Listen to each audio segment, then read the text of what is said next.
जय मां भवानी की दोस्तों, आपका आपके YouTube चैनल श्री माजिस्टर क्लासेज में स्वागत है।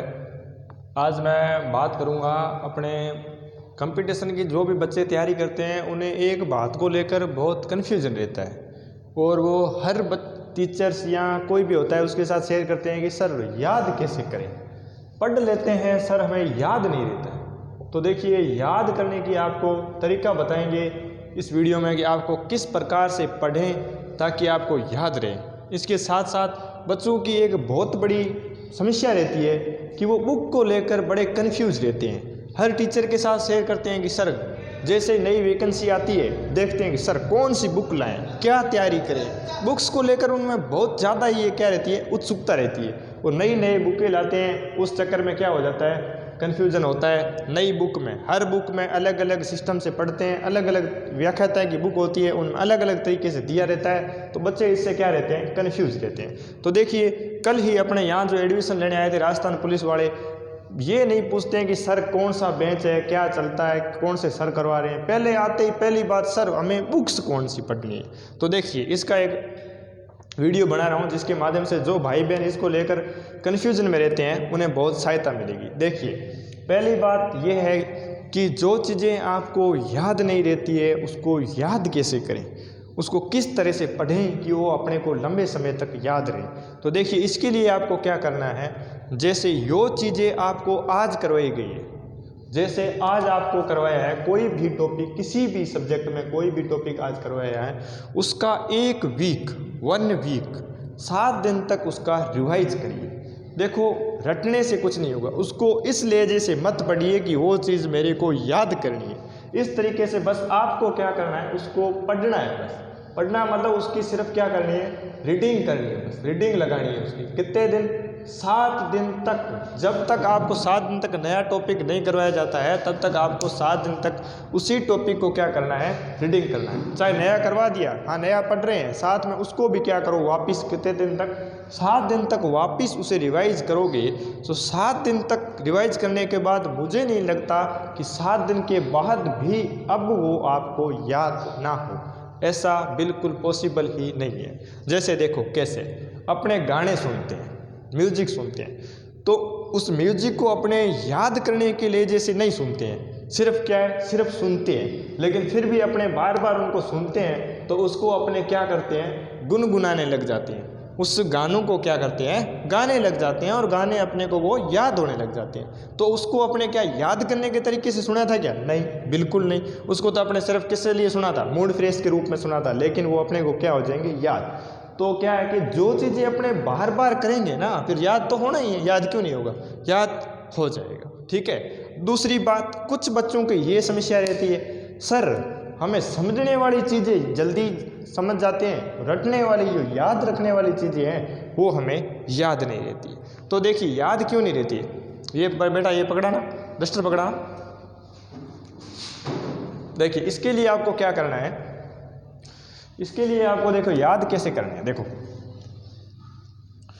इसके लिए देखो, कुछ बच्चे ऐसे होते हैं जो क्या कहते हैं, सर समझने वाली चीज़ें समझ आ जाती है, याद रहने वाली याद नहीं रहती, बहाने बनाते हैं। देखो भाई, जो याद रखने वाली चीज़ें हैं वो याद ही करनी पड़ेगी, जो रटने वाली चीज़ें हैं उनको रटना ही पड़ेगा।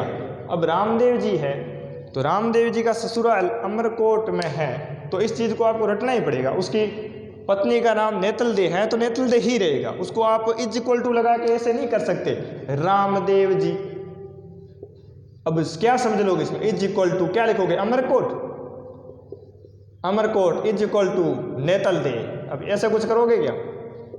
अब अमरकोट में रामदेव जी का ससुराल है तो है, नेतलदी उनकी पत्नी का नाम है तो है, ऐसे बहुत से चीज़ें हैं। जैसे प्रजामंडल है तो उसमें सन है या कुछ भी है तो है, वो चीज़ें सारी है जो रटनी ही पड़ेगी। उसमें समझने वाला कोई चीज़ है नहीं। तो समझना है तो मैथ समझिए, मैथ समझने वाला सब्जेक्ट है। साइंस जो है वो कुछ हद तक समझने वाला है, कुछ हद तक उसको भी रटना पड़ता है। ठीक है, तो रटने की चीज़ें वो तो रटनी ही पड़ेगी, उससे आप भाग नहीं सकते, बहाने नहीं बना सकते कि सर मैं समझ तो सकता हूँ पर ये रट नहीं सकता, याद नहीं रहते। ये बहाने मारने छोड़िए, याद रखने वाली चीज़ आपको याद करनी ही पड़ेगी। उसका कोई और तुक नहीं है। आज करो या कल करो, करनी याद ही पड़ेगी। याद कैसे करें वो मैंने बता दिया। जो भी चीज़ें 7 दिन तक, जो पीछे 7 दिन तक चला है उसका रिवाइज करते रहिए 7 दिन तक। 7 दिन बाद उसको छोड़ दीजिए, जो पहले दिन हुआ था उसको 7 दिन कंप्लीट हो गए, फिर उससे आगे वाले जो हैं उसको पढ़िए। इस हिसाब से एक चीज़ आपके कितनी बार रीडिंग हो जानी चाहिए? 7 बार रीडिंग हो जानी चाहिए। इसके बाद मुझे नहीं लगता कि वो चीज़ आपको याद ना हो। इस प्रकार का आप लगा के देखिए और आप विश्वास नहीं करोगे, पूरा रजिस्टर का नोट्स बन जाएंगे आपके। पूरे रजिस्टर के नोट्स आपको मौखिक रूप से याद होंगे और आप एक लहजे से सुना सकते हो। इस हद तक आप याद कर सकते हो, क्योंकि अभी जैसे मैंने एग्जांपल दिया सॉन्ग्स वाला, जैसे अपने गाने सुनते हैं वो जिस प्रकार से अपने को याद हो सकते हैं, उसी प्रकार से अपने को ये पढ़ाई भी याद हो सकती है। बट उसे पढ़िए ऐसे मत कि मुझे ये रटना है। उसकी सिर्फ और सिर्फ आपको क्या करनी है? रीडिंग लगानी है बस।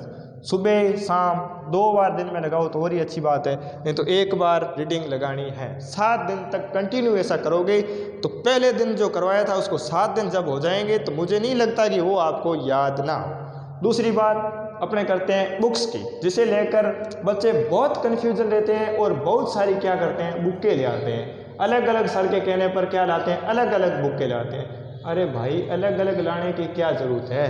पढ़ने का एक ही फॉर्मूला है, लिमिटेड चीज़ें रखो, लिमिटेड बुक्स रखो। अब किसी ने कहा दक्ष लेके आ तो वो दक्ष लेके आ गया, किसी ने कहा सीखवाल लेके आ, सीखवाल लेके आ गया, किसी ने कहा अरियंत लेके आ, अरियंत लेके आ गया। अरे भाई ऐसे बुक्स लाके तेरे को क्या शॉप खोलनी है क्या? जितना ज़्यादा मटेरियल होगा उतने ज़्यादा आप कन्फ्यूजन होगी। फिर बच्चा कहता है कि सर मैं कन्फ्यूज होता हूँ, तो कन्फ्यूज तो होना है भाई। अलग अलग लेखक के अनुसार अलग अलग मत दिए गए हैं, तो वो अलग अलग पढ़ेगा तो कन्फ्यूजन तो तू खुद अपने अंदर क्रिएट कर रहा है। कन्फ्यूज तेरे को कौन कर रहा है? तू खुद कन्फ्यूज हो रहा है। तो अपनी चीज़ें जो पढ़ने की है, बुक्स जो है उसको लिमिट रखिए, लिमिटेड रखिए। जैसे जो अपने राजस्थान जीके की बुक है, राजस्थान जीके की आप अगर कहीं कोचिंग सेंटर में तैयारी कर रहे हो तो आपको ज़रूरत ही नहीं है राजस्थान जीके की बुक्स लाने की। कोचिंग सेंटर में करवा रहे हैं वो पढ़िए और लिमिटेड चीज़ें रखिए। अब अलग अलग बुक्स ले आए आप, 10 तरह की बुक लाए, 10 लेखक की आप ले आए, 10 बुकें। अब 10 बुकों को पढ़ने से अच्छा है एक बुक लाओ अच्छी और उस एक बुक को 10 बार पढ़ लो, उस एक बुक को 10 बार पढ़ लो, तो ये आपके ज़्यादा बेनिफिट करेगी बजाय 10 अलग अलग बुक पढ़ने के।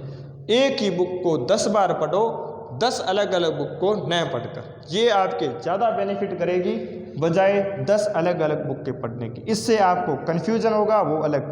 कन्फ्यूजन क्यों? कि अलग अलग बुक्स में कुछ चीज़ें अलग अलग होती है, फिर उसमें उसको लेकर आपको कन्फ्यूजन क्रिएट होगा। ठीक है, तो अगर सफलता पानी है तो अपने जो पढ़ने की चीज़ें हैं उनको लिमिटेड कीजिए, लिमिटेड चीज़ों को पढ़िए, बार बार पढ़िए। ये एक सफलता का क्या है? मंत्र है। ये नहीं कि आप अलग अलग बुकें लाओ, ये कोई किसी प्रकार का सफलता का मंत्र नहीं। अलग अलग बुकें लाओगे कन्फ्यूज होंगे, अलग बुक में अलग दिया होगा। तो अपना जो तैयारी को जारी रखिए। राजस्थान पुलिस एग्ज़ाम जो है 13 मई को, क्या नाम है, 25 मई से स्टार्ट है, तो अपनी तैयारी को अच्छे से कीजिए। हमारी जो कोचिंग सेंटर है श्री माजिसा क्लासेज, कोशिश कर रहे हैं इस पर ऑनलाइन टेस्ट सीरीज भी चालू करने की। जय हिंद, जय भारत।